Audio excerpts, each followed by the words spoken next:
I can still taste the smoke. Not the acrid chemical burn of modern warfare, but something older, primal. Wood ash and burning flesh mixed with sulfur that clings to the back of your throat, like a prayer you can't quite remember. My left wrist throbs where the chrono device sits, its faint blue pulse the only light in this pre-dawn darkness, as I crouch behind a crumbling stone wall that won't be called ancient for another 1,500 years. The dragon's roar splits the night again, and I feel it in my chest. A sound that evolution never prepared human beings to hear. Somewhere in the valley below Tintagel, men are screaming. Good men. Men I've come to call brothers over these past weeks, though I know, God, how I know, that I'll have to leave them before the sun sets tomorrow. But I'm getting ahead of myself. Let me tell you how a 32-year-old chrononaut from the 21st century became a knight of the Round Table, and why the history books got almost everything wrong about the death of Camelot. It started 3 weeks ago, or 1,500 years from now, depending on how you count, when Director Chen called me into the briefing room at Kronos Initiative headquarters. I'd just returned from Renaissance Florence, still had paint under my fingernails from helping a young artist whose name would eventually be synonymous with genius. My brown coat still smelled like linseed oil and wine. "We have a problem," Chen said, pulling up holographic data that shimmered in the air between us. "Temporal anomaly. 5th century Britain, specifically the region around Tintagel and what the locals are calling Camelot." I leaned forward, my green eyes scanning the readouts. The chronofiber equipment embedded in my coat's lining started to warm. It always did when it sensed an imminent jump. What kind of anomaly? The erasure kind. Something's wiping the Arthurian period from the timeline. Not all at once, it's subtle, gradual. But our historians have noticed discrepancies. Details changing in the historical record. Places that should exist don't. The legend of Arthur himself is fading. I ran my hand through my brown hair, feeling the stubble on my jaw rasp against my palm. "So you want me to go back and make sure Arthur stays in the history books?" "More than that. We need you to find out what's causing the erasure and stop it, without disrupting the natural flow of events." Chen's dark eyes held mine. "This is delicate work, Brown. The Arthurian period is already half myth, half history. We need to preserve what's real."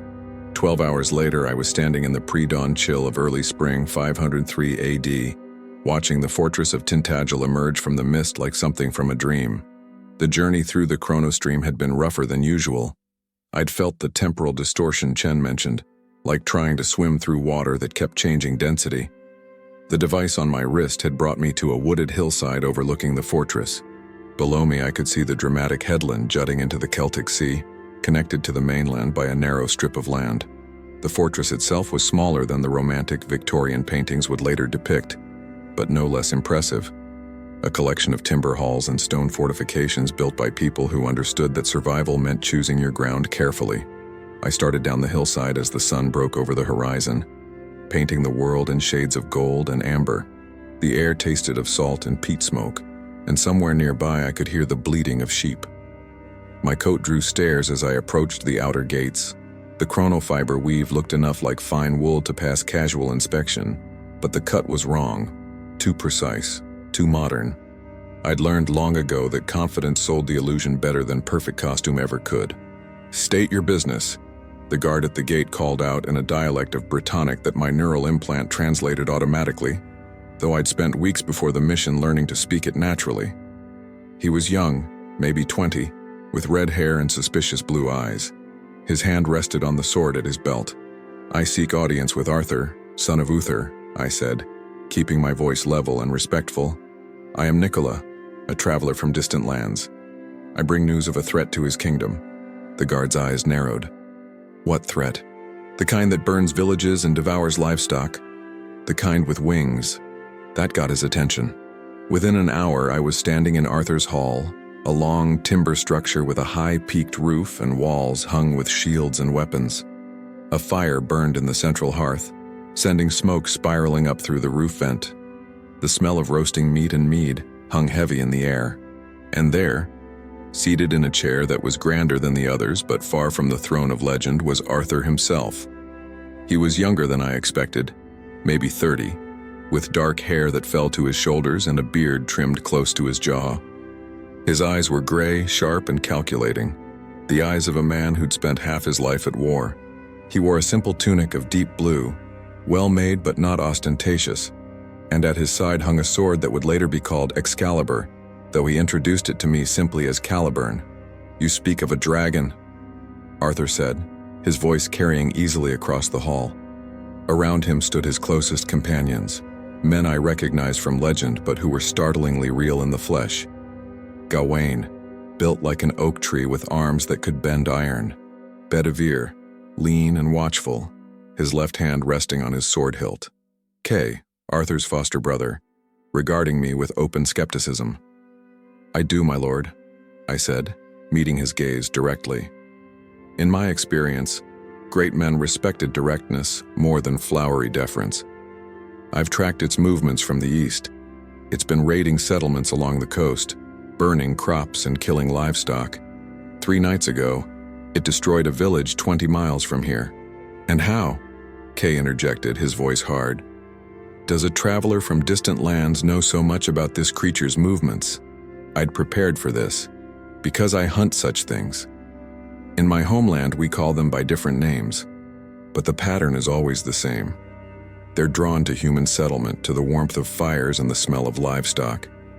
They nest in high places, caves, mountain peaks, and they're most active in the spring, when they wake hungry from winter's sleep."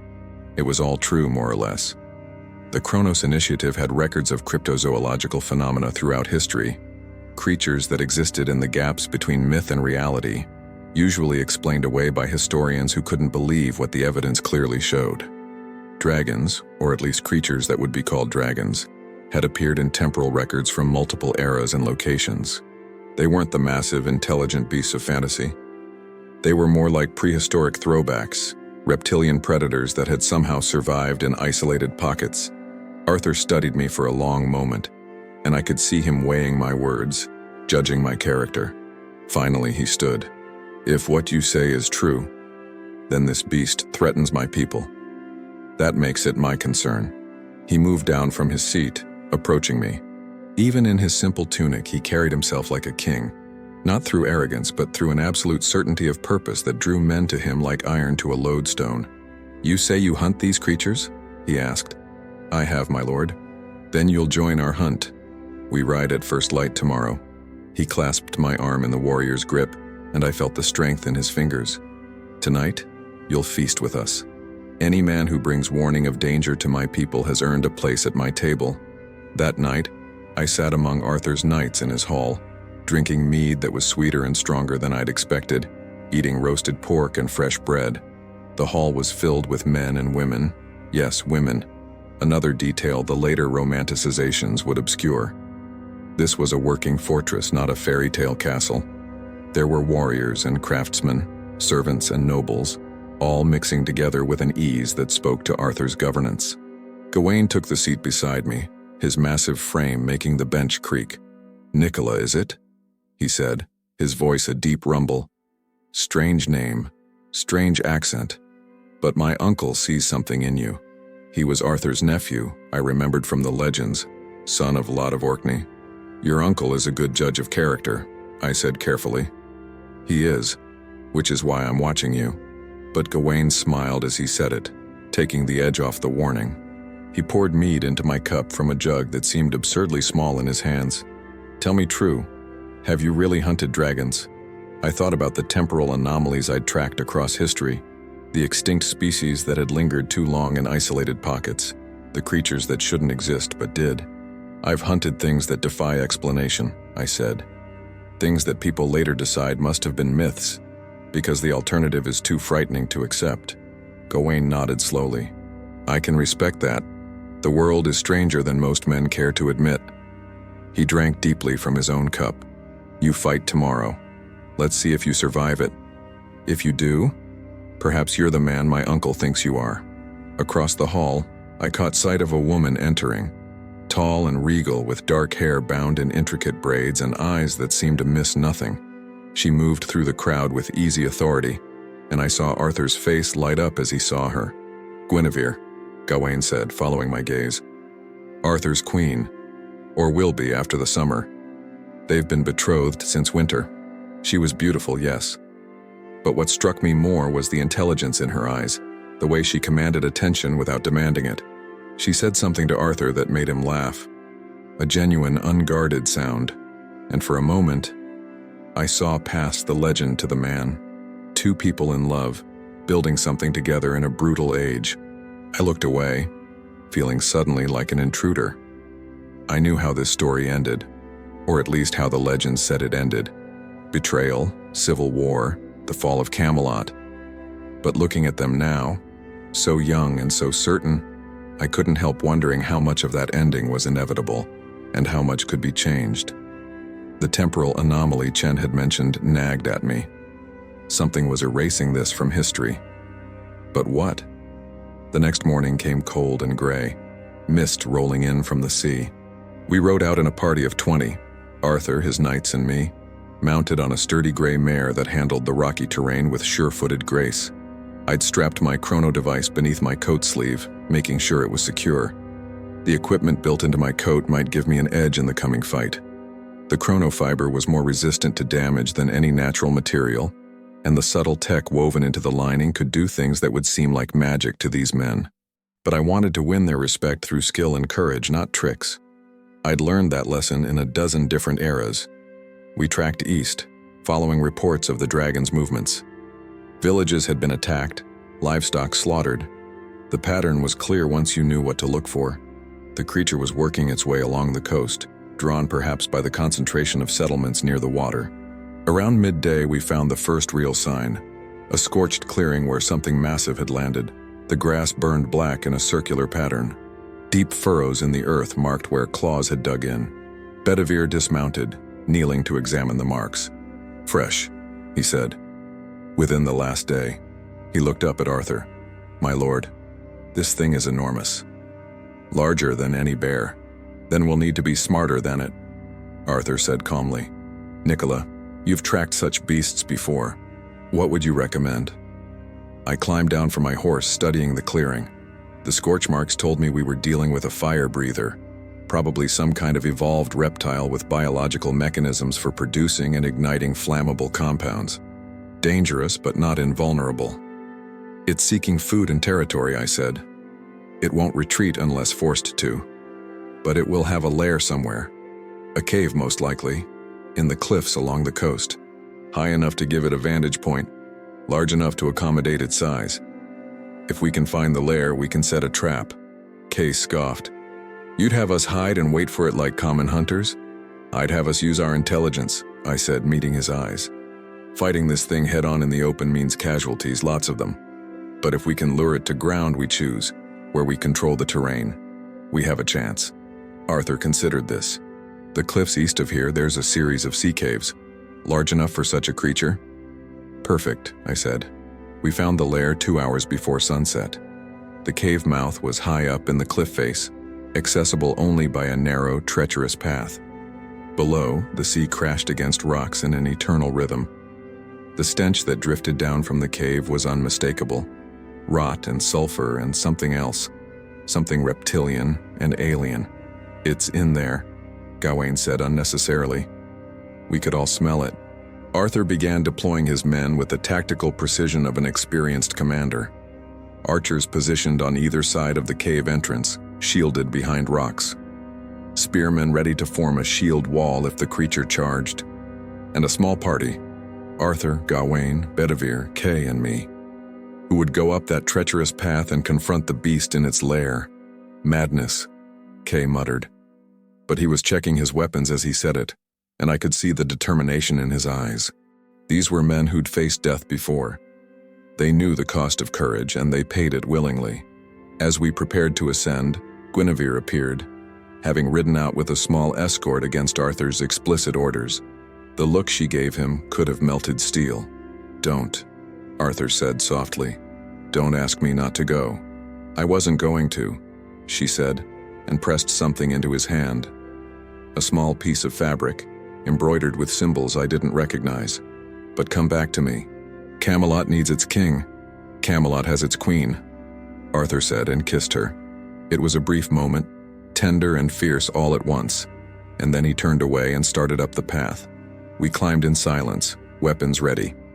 The path was barely wide enough for one man, the stone slick with sea spray. One wrong step meant a fall to the rocks below.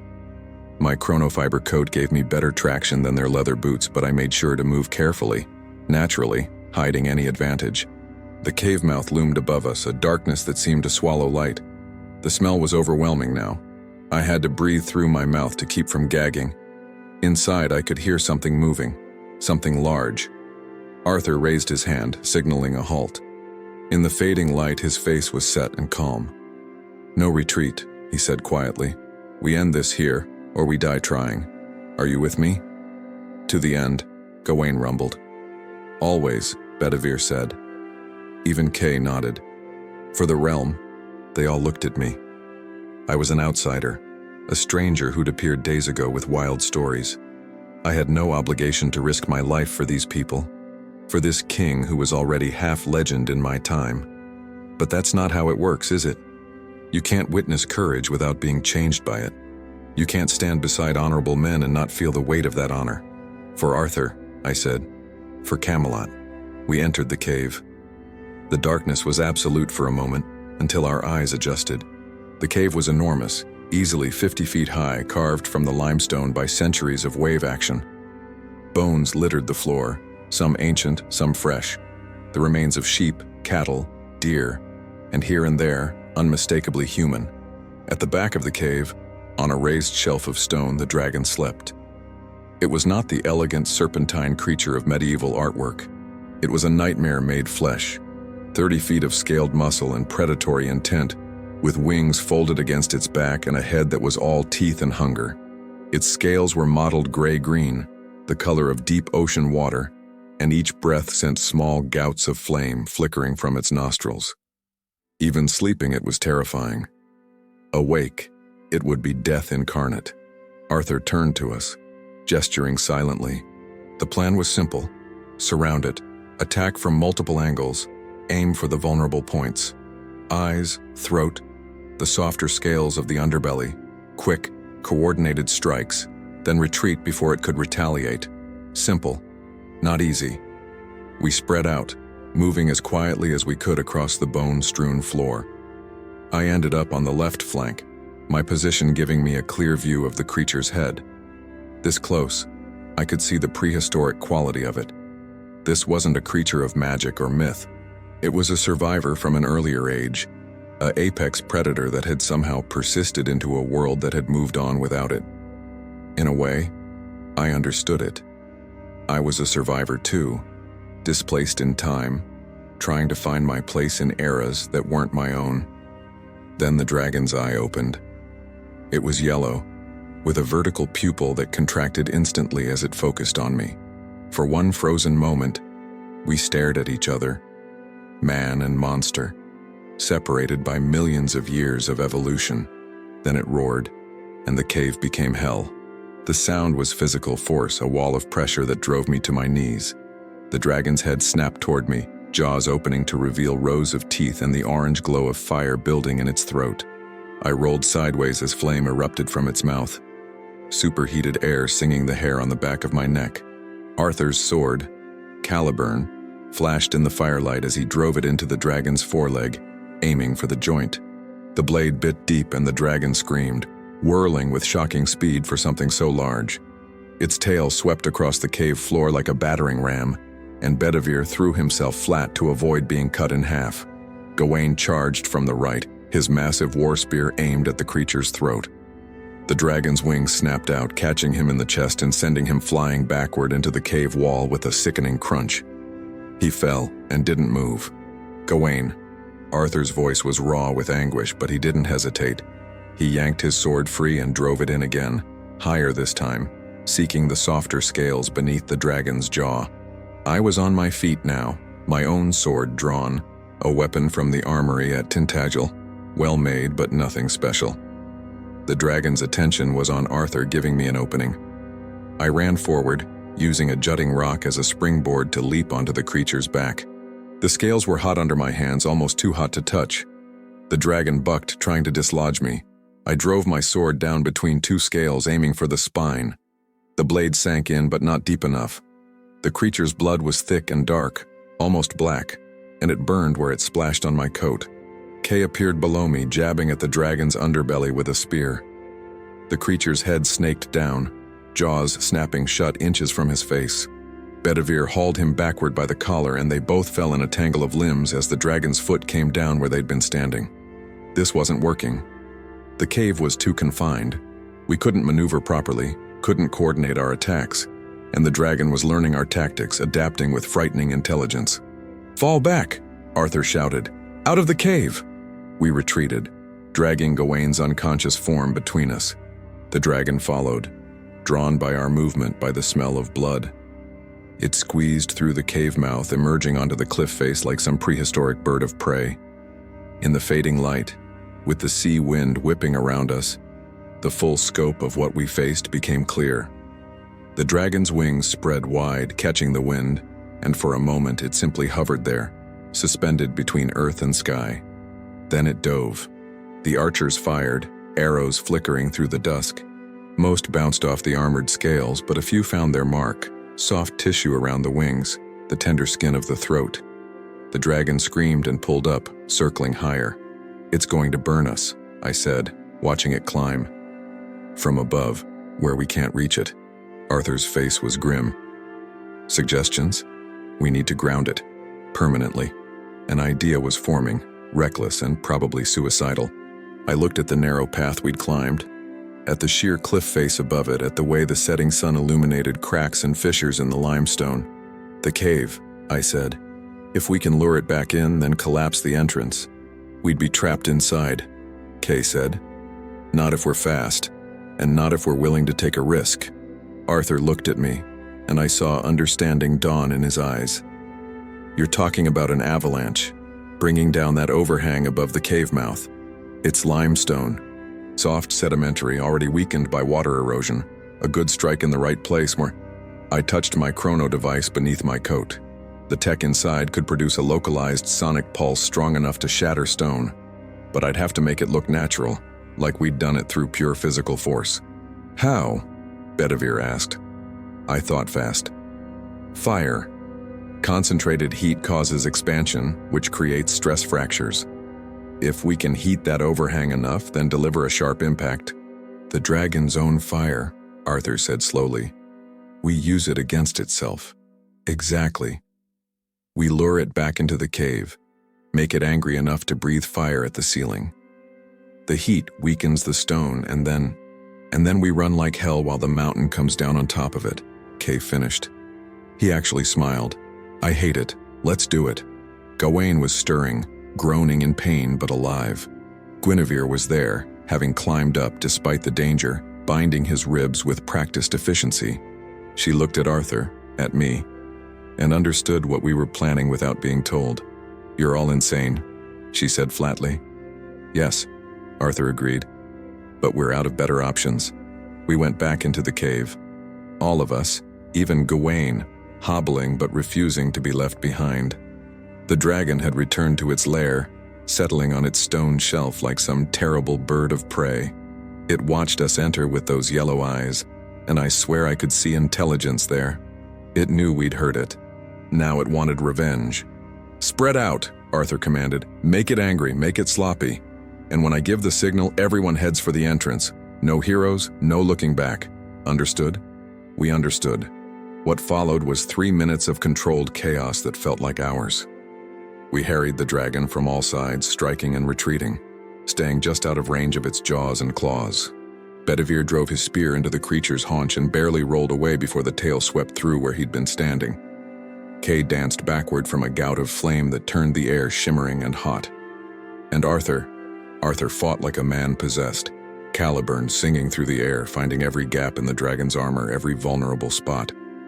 The creature's blood slicked the cave floor, making our footing treacherous. But most importantly, we were making it angry. Every time it tried to pursue one of us, another would attack from a different angle. Every time it prepared to breathe fire, we forced it to turn, to redirect its attention. And slowly, inevitably, we were herding it toward the back of the cave, toward the spot directly beneath the weakest point in the ceiling. "Now," I shouted. "Make it burn." Arthur fainted forward, and the dragon's head snapped down, jaws wide. At the last second, Arthur dove aside, and the gout of flame that would have incinerated him struck the cave ceiling instead. Limestone exploded under the heat, chunks raining down. The dragon roared in confusion, craning its neck upward. I triggered my chrono device using the dragon's roar to cover the sound and directed a sonic pulse at the ceiling. The stone, already stressed by the heat, began to fracture.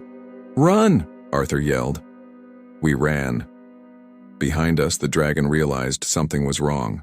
It lunged forward, trying to reach the cave mouth before the overhang came down with a sound like the end of the world. Thousands of tons of limestone crashed down, sealing the cave entrance, burying the dragon under an avalanche of stone. The shockwave knocked us off our feet, sent us tumbling down the cliff path in an avalanche of smaller rocks and dust. I hit the bottom hard, stars exploding across my vision. Above me, the cliff face had changed. Where the cave mouth had been, there was now only rubble, a massive scar of collapsed stone that would never be moved by human hands. Arthur was picking himself up nearby, bleeding from a dozen cuts but alive. Bedivere was helping Kay to his feet.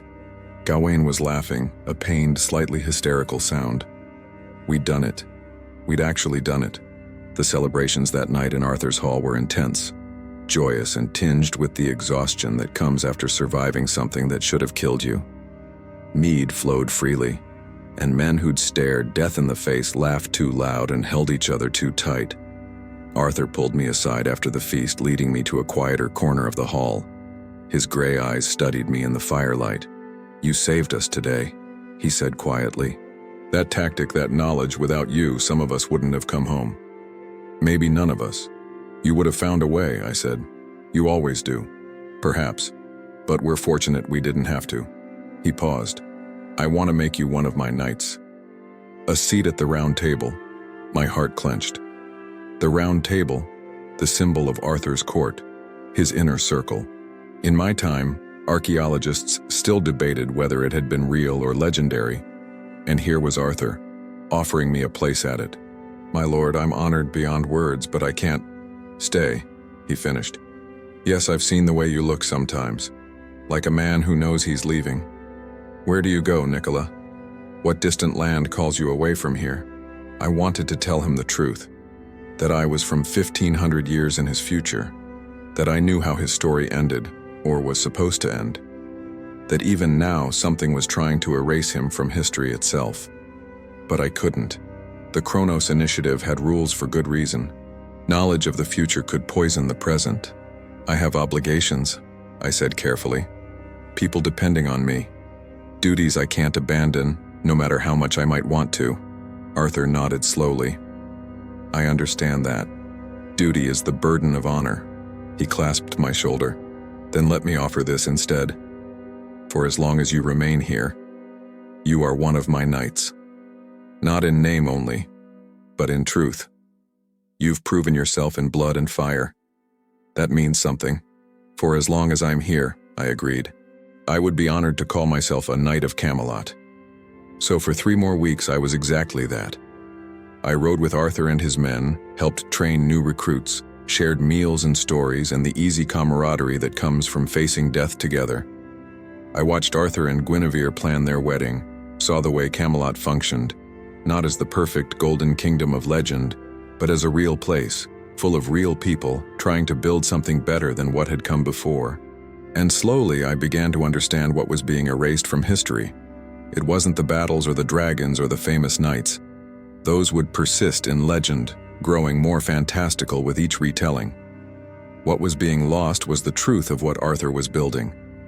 A kingdom based not on strength alone, but on justice, on the idea that even a king was bound by law, that honor and mercy were strengths, not weaknesses. In my time, scholars debated whether Arthur had even existed, and if this temporal anomaly succeeded, they'd be right to question it. The real Arthur, the man who'd fought to create something better in a brutal age, would be completely erased, leaving only the sanitized myths. I spent hours studying my chrono device, running diagnostics, trying to trace the source of the temporal distortion. It was subtle, distributed across multiple points in the timeline. Someone, or something, was systematically undermining the foundations of the Arthurian period. On my last night, though I didn't know yet that it would be my last, Arthur called his knights together. The round table was real, as it turned out, though smaller and less ornate than later depictions. We sat around it in the hall's center, 13 of us including Arthur, and he spoke of his vision for the future. "We're building something that will outlast us," he said. "Not a kingdom held together by one man's strength, but an idea that justice is possible, that might doesn't make right, that we can be better than our basest instincts." His eyes found mine across the table. "My friend Nikola has to leave us soon. He's made no secret of it. But before he goes, I want him to understand what his sacrifice, what all of our sacrifices, are working toward. We may not see this dream fulfilled in our lifetimes," Arthur continued. "The world is still too raw, too brutal. But we plant the seeds. We show that another way is possible, and centuries from now, perhaps men will remember, and will try again." He was right, of course. The idea of chivalry, of knighthood, of kings bound by law, these concepts would persist through the Dark Ages, would resurface in the medieval period, would influence the development of democracy and human rights. Arthur and his knights would become the template for how rulers should behave, even if the historical reality was forgotten. That was what was being erased. Not the myth, but the foundation that made the myth meaningful. Guinevere joined us then, and she brought news that turned my blood cold. A messenger had arrived from a village to the north. People were disappearing. Not killed, not taken by raiders, simply erased. They would vanish, and moments later no one would remember they'd existed. Temporal erasure. Up close and active. Arthur saw my face. "You know what this is?" "I do.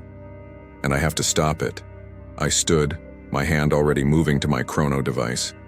"My lord, my friends, everything you're building here is under threat. Not from any earthly enemy, but from forces that want to ensure you're forgotten, that your sacrifices mean nothing." "How do we fight something like that?"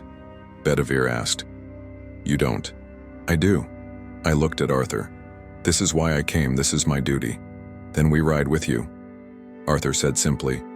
"You can't." "I can, and I will." Arthur's voice held absolute certainty. "You've stood beside us against dragons. Whatever this threat is, we'll face it together."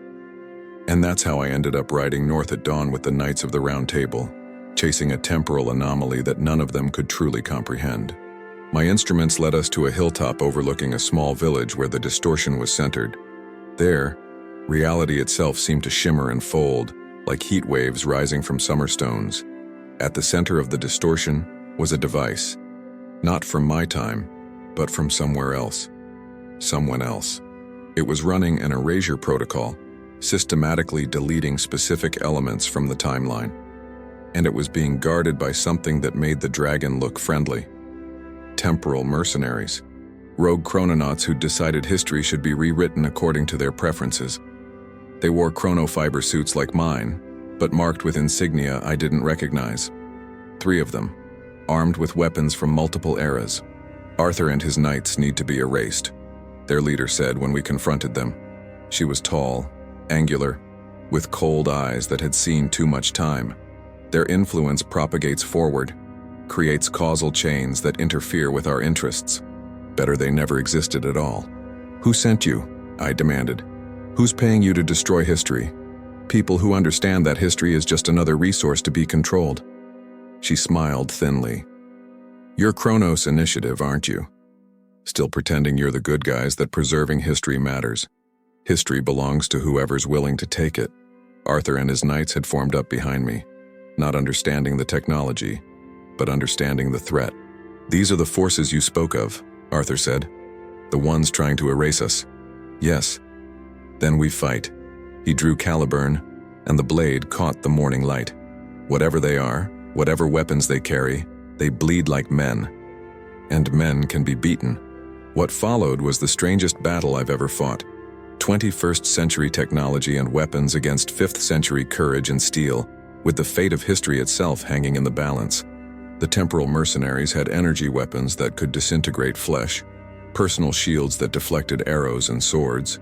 They were faster, stronger, better equipped in every measurable way. But they'd made one critical mistake. They'd underestimated the power of men who were willing to die for something they believed in. Gawain charged straight into enemy fire, his massive frame absorbing shots that should have killed him, buying time for Bedivere to flank and strike from the side. Kay and 3 others formed a shield wall, ancient tactics meeting future technology, using mobility and terrain to offset their disadvantage. And Arthur fought like the legend he would become. Caliburn moved in patterns that seemed to anticipate where his opponents would be. As if the blade itself knew the shape of destiny, he drove one mercenary back, away from the erasure device, giving me an opening. I used every trick the Chronos Initiative had taught me. Sonic pulses to disrupt their shields, temporal field manipulation to slow their reactions, my own chronofiber coat's enhanced properties to match their speed. But mostly, I relied on the same thing Arthur did, the absolute determination to win. The device was the key. If I could disable it, the erasure protocol would stop. But it was protected by security measures I couldn't bypass, locked to the temporal signature of whoever had activated it. "You can't shut it down," the leader shouted at me across the battlefield. "It's already in motion. In another hour, Arthur and everything he represents will be wiped from history, and there's nothing you can do." Her words cut off as Caliburn erupted from her chest. Arthur had gotten past her guard, had driven his sword through her with the brutal efficiency of a man who'd spent half his life at war. As she fell, her hand spasmed on her own chrono device, and the erasure protocol stuttered. That was all the opening I needed. I dove for the device, my fingers flying across its controls, using every override code I knew, every back door the Initiative had discovered in rogue tech. The protocol was complex, distributed across multiple temporal anchors, but it all fed back to this central hub. Arthur appeared beside me, Caliburn still bloody. "Can you stop it?" "Maybe, but I'll have to overload my own chrono device to generate enough feedback to crash their system. It'll create a temporal shockwave." "Do it. You don't understand. The shockwave will erase everyone's memory of the last few weeks, including mine. I won't remember any of this, and I'll be thrown forward in time, maybe days, maybe weeks. By the time I recover, I'll need to leave, to return to my own time." Arthur looked at me, and in his eyes I saw understanding and acceptance. "So be it. Better we forget your friendship than lose everything we've built. My lord, Arthur." "Do it, Nikola. That's an order from your king." So I did it. I linked my chrono device to the erasure hub and triggered a feedback cascade. The device on my wrist started to glow, heat building to dangerous levels. The rogue technology began to collapse, its erasure protocol breaking down, unwinding all the damage it had done to the timeline. The last thing I remember is Arthur's hand on my shoulder, his voice saying, "You'll never know what you've done for us, but we'll remember in our bones that someone fought for us. Someone believed we mattered." Then white light, and a sensation like falling through stars, and nothing. I woke up at dawn on a hillside overlooking Tintagel, with no memory of how I got there. My chrono device was burned out, would need days to reset. My body was covered in bruises and cuts I didn't remember receiving, and carved into a rock beside me, in Latin letters, was a message. "Nikola Brown, Knight of the Round Table. You honored us with your sacrifice. We will never forget. Arthur." I have no memory of writing that. According to the device's logs, 3 weeks had passed, but they're blank in my mind.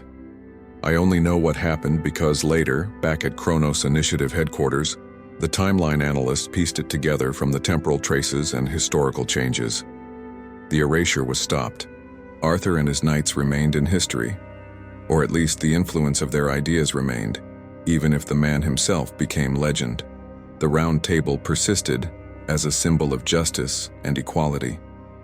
And somewhere in my subconscious, I apparently remember 3 weeks I spent as a knight in Arthur's court, even if I can't consciously access those memories. Director Chen says I'm different since that mission, more reserved sometimes, like I'm carrying a loss I can't name. She's right. I am. Sometimes late at night I dream of firelight in a timber hall, of a sword catching the morning sun, of gray eyes that saw in me something worth saving. I dream of friendship forged in dragonfire and sealed with sacrifice, and I wake up knowing I was part of something important, even if I can't remember exactly what. The history books still debate whether Arthur was real, but now they at least remember to ask the question. The legend persists. The ideals survive. And somewhere in the 5th century, on a rock overlooking Tintagel, there's a carving that says a chrononaut named Nikola Brown once stood with the Knights of the Round Table. I may not remember it, but it happened, and that has to be enough. The chrono device is repaired now, humming softly on my wrist. Director Chen is already briefing me on my next mission. Another temporal anomaly, another piece of history that needs protecting. The work never ends. History is vast and fragile, and there are always forces trying to reshape it for their own purposes. But as I prepare to jump again, to lose myself in another time and place, I touch the scarring on my chrono device where it burned out to save Camelot. And I think about a king I can't remember meeting who somehow became my friend. I think about the sacrifices we make for things larger than ourselves, about how the best parts of history are sometimes the parts we forget, but which shape us anyway. About how courage and honor and justice aren't outdated concepts from a mythical past, but living ideas that need constant defending. The chrono device pulses, ready to carry me away to another era, another crisis. But before I go, I want you to understand something. History matters. Not the dry dates and names in textbooks, but the real history. The people who fought and loved and sacrificed, who tried to build something better, even when they knew they might not live to see it completed. Those people were real. Their struggles were real. And someone needs to remember them, even if that someone is a time traveler who won't remember the details. The device activates, and I feel the familiar pull of the chrono stream. Another time is calling. Another mission awaits.